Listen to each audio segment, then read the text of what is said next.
Gators Breakdown, because there's never a dull moment in Gator Nation.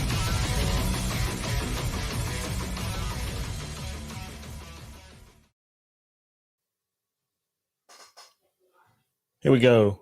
Surprise episode. Gators Breakdown. Straight to the point. Gators get tight end Arik Gilbert. Transfer from LSU. Man, here we go. Gators Breakdown podcast is definitely ready to go with that great news. I am your host, David Waters. You can find me on Twitter at GatorDave_SEC, and joining you just like right on the heels of the announcement here of tight end, former five-star. He was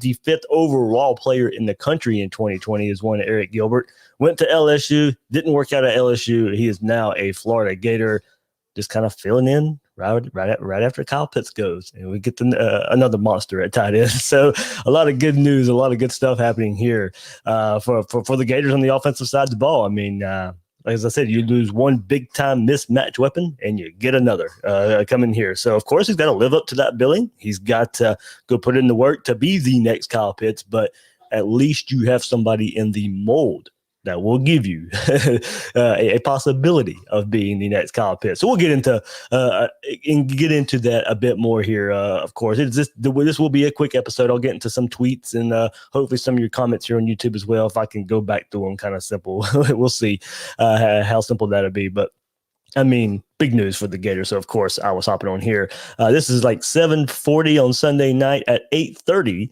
An episode I recorded on Friday with Mike Farrell will become live on YouTube. So a lot of content coming your way. I wish the Arik Gilbert news would have broke Friday and I could have talked to Mike about it. But oh well, there's a lot of good content in there. We talked about Dan Mullen in the transfer portal that I did with Mike Farrell. So you'll get those thoughts too, but remember, we didn't have Arik Gilbert coming to Florida as a for sure thing when I was talking to Mike Farrell. So that episode, I mean, look, it's not even out yet. Already kind of a couple of days old because of this Arik Gilbert news. But oh well, a lot of good stuff there with Mike in the world of recruiting and all that good stuff. But yeah, a lot of stuff here. Everybody, you can follow me on Twitter at GatorDave_SEC. You can follow Gators Breakdown on social media at Gators Breakdown on Twitter and Facebook. Find the podcast on all the podcast platforms out there. And thank you for a lot of you, some of you, a good bit now are joining in right here on short notice on YouTube. But thanks so much on that. I threw the link on Twitter just right before I went live here. So a lot of good stuff here to talk about. I mean, this is no small deal here. You've went and got one of the best players in the country from the 2020 class. And look, I mean, let me find the timeline here, of course. But Gilbert, and it was kind of him announcing it himself, not Florida announcing it or anything like that. Him kind of just out of the blue. And look, he didn't have to make this decision until May. He's not going to be early enrollee on campus now in January. It's kind of too late for that. Guys have already been in class and all that. So if I'm remembering right, I'm pretty sure Gilbert will not be on campus until May. But he's went ahead and committed to Florida well ahead of time. So like I said, if you've listened to the Gators Breakdown kind of throughout this, following this, you knew this was a possibility, but not enrolling until May here. But Gilbert says on Twitter, after careful consideration, I have decided to commit to the University of Florida. This is the best situation for me, and I'm excited to join the family. So big time commit here for the Gators. And look, the play of this Florida Gator offense and Kyle Pitts this past year absolutely has a lot to do with it. I know Kyle Pitts, they got him involved in this and to talk to Gilbert and how they're going to use him and all that. So, yeah, of course, you could show him highlights. You could have Kyle Pitts talk to him. You could have all, Dan Mullen and Gonzalez. Because, look, I mean, Kyle Pitts, there's this video that goes around on Twitter a whole lot, and a lot of rivals made fun of it, of the Florida wide receivers, kind of their footwork. They work on their footwork, and it looks like a dance in a way, and they're all synchronized and all that. Well, we know it works. We've seen the production from the Florida receiver corps. But I remember looking at that video, and I just saw it recently again, and I pinpointed and put it in the back of my head as, look, hey, Kyle Pitts is out there too. Kyle Pitts is out there with Billy Gonzalez and this some wide receiver. I don't think it wasn't a wide receiver coach on staff, but I believe they had, maybe brought somebody else in to kind of help there. And I remember seeing Kyle Pitts in that as well. And he's working with the receivers on the footwork, on route running, and there you go. So we've seen the production the last couple of years. We've seen Kyle Pitts go out there and win the Mackey Award, have finished 10th in the Heisman Trophy, not playing all games this season. Basically, a lot of people labeling him out there the best player in the country, and Arik Gilbert wants to follow in those footsteps. And we'll get into a bit here. I mean, everything about him leaving LSU happened the week LSU played Florida. He had played the week before versus Alabama, I believe, and then all of a sudden he's not going to play versus Florida and then sit out the rest of the season. So I'm going to go back right quick. I went ahead and pulled it. Blake Ruffino, who was on Gators Breakdown that week from LSU's, he's from RU Serious Sports. He covers LSU. I'm going to play the soundbite from him right quick from back in the week leading up to Florida LSU when all the Arik Gilbert news was breaking. And now you have Arik Gilbert. I'm not going to say because it's just some rumors and something that I can't validate. But there have been talks about there have been some tampering with Arik Gilbert from other teams inside the SEC, and no, not Florida. Florida's not one of them. But there's a team in the East that you don't like too much who might be the one that's doing it. So he came out, Ed Orgeron came out and did something and said that he didn't, that I thought that he shouldn't have done. He didn't really protect his player really well. He said that Arik Gilbert came to his office and said, "My body hurts." What do you mean your body hurts? This is SEC football. I don't believe that. I don't believe Ed Orgeron. I think there's an underlying thing going on there as well. His mom came down from Marietta, Georgia. So you're thinking about opting out because of a shoulder injury, but your mom comes down from Georgia? Yeah. It's a little bit interesting. So there we go. Thanks for Blake there. I was trying to get him to come on tonight a bit, but he was tied up today and tomorrow. So I want to go ahead and get some out for you guys there. Blake really knows that LSU program, knows the insides of that program as well. So you hope everything's okay. You hope everything with the way he left LSU and hopefully personally, I mean, if his mom come all the way down, I'm sure they had to get some things figured out, probably some personal issues. I'm not saying good or bad there. I don't really know. I'm not going to throw out a bunch of rumors or anything, but apparently, look, there were some issues there. I'm sure it wasn't just like, I don't want to be at LSU anymore. I'm sure something happened. I'm sure some personal issues, good or bad. And he left LSU. And as Blake alluded to, a lot of the talk out there was he wanted to be closer to home, wanted to be closer to his family. Gainesville's not, he's from up North Georgia there, not too close at Gainesville. So a lot of people were thinking, he's going to go to Georgia. And look, go to Blake's point there, maybe some tampering going on. And, did Georgia try and get in Gilbert's ear well before all this happened? I think that's something if you go back and look at, maybe that's out there. I don't know. We'll see. I think Tennessee maybe he got involved as well, but it ends up being the Florida Gators who end up getting the commitment of one Arik Gilbert. And look, a couple things I want to hit on here of how big this is for Florida. Go back to the 2020 class now. I mean, Florida's made headway here. A year later, don't get me. You would have rather had these guys a year ago commit and be in school and been contributors to the 2020 team. But you go back now, you have 5-star DeMarcus Bowman and you have 5-star Arik Gilbert. Arik Gilbert, the 5th overall player in 2020. DeMarcus Bowman, 20th overall player. So you just went and got a top 5 player and a top 20 player who wasn't on your 2020 team, who was 2020 recruits. But now you get them in Gainesville and you get them their full eligibility because remember, 2020 didn't count against eligibility for college football players. Now, here's the thing. They can still leave after 3 years removed from high school ball. So if DeMarcus Bowman and Arik Gilbert are who we think they are, Florida's only going to get them for 2 years. Florida's only going to get them for this year, 2021 and 2022, because they can leave since they're, for the NFL after, being removed from high school football for 3 years. Look, you want that.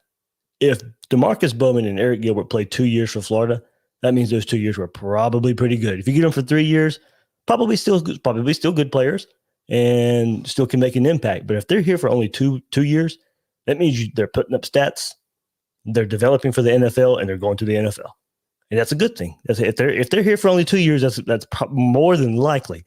I can't say for sure, but more than likely, that's a good thing. That means they're on the field, they're producing, putting up numbers, and winning ball games. If those two guys are only here for 2 years, that means this Florida offense is working. Hopefully the defense gets better and you're winning ball games because he just went and got 2 top 20 players.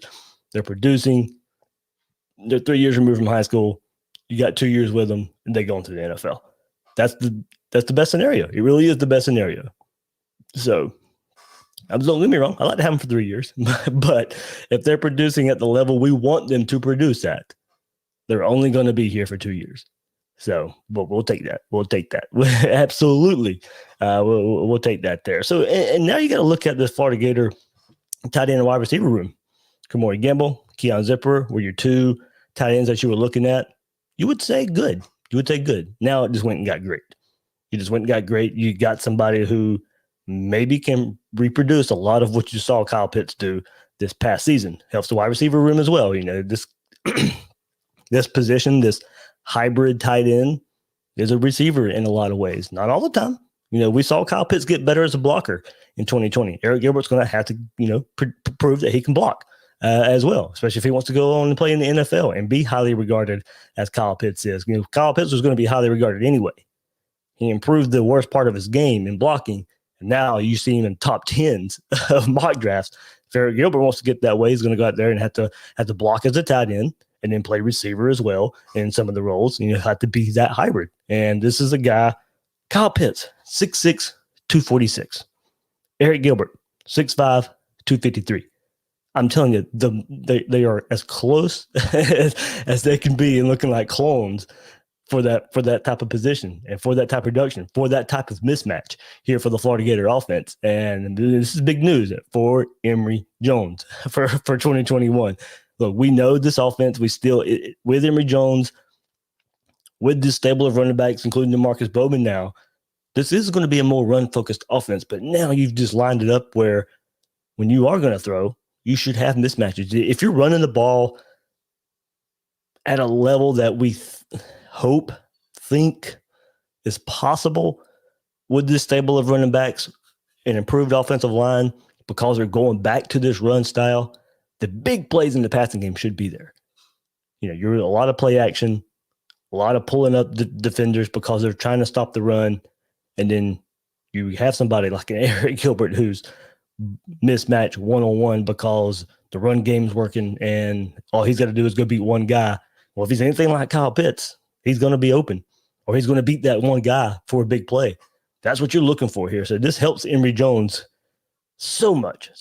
Now you got Copeland, Henderson, and now Arik Gilbert. I think that's your top 3 right there. Trent Whittemore, you're 4. I mean, to me, there's your 4 option. Throw in Zipper as well. I mean, that's a good 4 or 5 player option crew right there at tight end wide receiver for one Emory Jones. So I like it. And it helps the other receivers. It helps Jacob Copeland. It helps Xavier Henderson. It helps Trent Whittemore. I mean, we saw Kadarius Toney and the way he was able to benefit from a player like Kyle Pitts on the field, and how the other way around, how the other was able to benefit because Kyle Pitts, I think, benefited from Kadarius Toney being on the field. There was many times where you saw one guy be the focus of the offense in the first half, and the other guy be more the focus of the offense in the second half because the defense tried to adjust at halftime. You need more than one option, and you get an option like this at tight end, closer to the line of scrimmage, a guy that could play more in the middle of the field and get a linebacker or get a safety on him. It's a mismatch. So, and with the mismatch, I'm going to go and, of course, I got some stats here from Arik Gilbert in his time at LSU. So he 35 receptions, 368 yards, only 2 touchdowns, but not bad. But look, when they were rolling into the Florida game, Arik Gilbert would have been LSU's top active receiver at that point. At that point in the season, Terrence Marshall had opted out. So, Gilbert was pretty important at that time. He was the top active receiver heading into that Florida game once Terrace Marshall opted out. 35 receptions, 368 yards, 2 touchdowns. He was followed by Kayshon Boutte, who went crazy versus Florida in that game. He had more receptions and more yards than Boutte did. So there you go. I mean, you see the type of player Arik Gilbert was when LSU's offense was serviceable for most of the year, good for most of the year, took a bit of a dip, and then found their stride again late in the year versus Florida in LSU. But here we go. Like I said, Gilbert, 35 receptions, 368 yards, 2 touchdowns. But here's what it was. He needed, when they needed to make a play, they did. He kept the chains moving. Of his 35 receptions, 24 resulted in either a first down or a touchdown. Of the 24 receptions that resulted in a first down, 11 came on 3rd or 4th down. So there you go. I mean, he was a big 3rd down target to keep the chains moving. Now, you want to see that evolve into being, an option on every down. But if you can at least do that, if you can at least be the guy on 3rd down, 4th down, be the clutch type of receiver, keep the chains moving, then that's pretty good. I mean, that's really good to keep the offense on the field. And now you were a freshman last year at LSU. Keep that up, evolve your game, and be the overall weapon where it doesn't matter what down, you're going to be the main target or one of the main targets like that, making plays all over the field. But there you go. I mean, that's what you're getting just after a freshman season at LSU. So I think go back and look at it. I have to go back and look, but probably more production than Kyle Pitts his freshman year. Now, LSU needed it. They had the force there because they had so many players missing from their national championship team. But there you go. I mean, that's the type of player that you're getting with one Arik Gilbert. So big news, great news for the Gators. And I'll get into a few tweets here before I hop off. This was pretty quick episode, of course. I mean, kind of busy. That news surprised me a bit that it was coming down the pipe there. So let's see here. Andrew Scott says, hard to be upset with recruiting when we land guys like this in the portal. I see that point. I still think you got to get better in recruiting. But don't get me wrong. This doesn't hurt. This is a good plan B for this staff. And we've seen time and time again how this transfer portal is worked by Dan Mullen and staff, and how important it is for the Gators to build their team. You just went and got DeMarcus Bowman, so it remains to be seen what type of player he'll be for the Gators, but imagine it will be productive. Jonathan Grenard, Van Jefferson, Trevon Grimes, Adam Schuler. I mean, those were guys who made big impacts for this Gator team the last few years, big-time contributors, and the Gators wouldn't have been nowhere without it. It would have been hard without them to replicate the production and all the wins that you had these past, this Dan Mullen's first 3 years. So I can tell you, they know how to work the portal. And I'll sit here and I'll say it over and over again. Recruiting does have to get better, but the game is changing. The game is changing a bit, and you got to hit the transfer portal. You got to get some talent in there. That way, when you see deficiencies on your roster. And, a lot of people, and look, the big question is, and you'll hear it when I interview Mike Farrell, there's the big Terry and Arnold situation out there. And if you follow it pretty closely, there's talk of will Florida pursue him? And I know that kind of sounds like a ridiculous question for a 5-star, but Florida wanted some options on their roster. There's only about 2 spots left on this Florida roster. Now only 1 with Gilbert coming in. So there you go. You kind of – Florida's doing some roster balancing right now. So Terry Arnold's still out there. Probably a Georgia-Alabama battle right now because you got 1 more spot left more than likely, and you're probably going to save that for May transfer offensive lineman, linebacker, receiver. I think that's pretty much taken care of now. But those were the positions that you were looking at that for. So now I'm not trying to make the excuse for the staff. I'm a big believer in stars matter, and you get as many 5-stars on your roster as you can, but you can kind of see where, all right, well, we need this room for Arik Gilbert. We need this room for an offensive lineman we may get in the transfer portal. So there you go. I mean, you kind of see where the balancing comes in. And I've always said numbers work themselves out, and most of the time they do. But Florida, has short numbers right now, and filling one hole they had on the roster with Arik Gilbert. So there's the balancing between recruiting and the transfer portal right now. You have to attack it different, and Florida's attacked it pretty well in the portal. Brandon Eisenman, he covers LSU as well, and pretty. I like what he says here, and pretty to the point from an LSU side of things, because I hope Florida turns him into what he was supposed to be in Baton Rouge. It'll just go to show that the offensive coaches at LSU lack the ability to showcase his skills. I'm super mad that he had to go to a rival to be great. And that's coming from an LSU fan, a diehard LSU fan that I know Brandon is, and saying he wasn't getting recruited or developed at LSU, and now he hopes for the kid that he sees it in Gainesville for one Arik Gilbert. So there we go. And says it just shows the offensive coaches at LSU lack ability to showcase his skills. As I said, he had 35 catches. I mean, that's pretty good for a freshman. But maybe Brandon saw, he probably should have been even more of an impact there for the Tigers, and maybe that come into part of the decision of. Now, don't get me wrong. I don't necessarily like seeing players just so I'm not being used right. He was playing and he left LSU. So I think there was more to the situation of him leaving LSU besides just playing time, besides of how he was being used. I mean, like I said, his mom, as you heard Blake say earlier, his mom come all the way down to Baton Rouge. Something was going on. They needed to get it figured out. He ends up leaving LSU and coming to Florida. Kirsten, sorry, hopefully I say that right. May not get them as high school seniors, but once they hit the real world, we can sell the plan pretty well. And that's how it goes, in the transfer portal. As I said, we've seen the success there. But what is it that developed and more mature players out there see at Florida through the transfer portal that they don't see as recruits? And part of it is you've seen the development. You've seen the guys go to the NFL. You've seen guys make plays.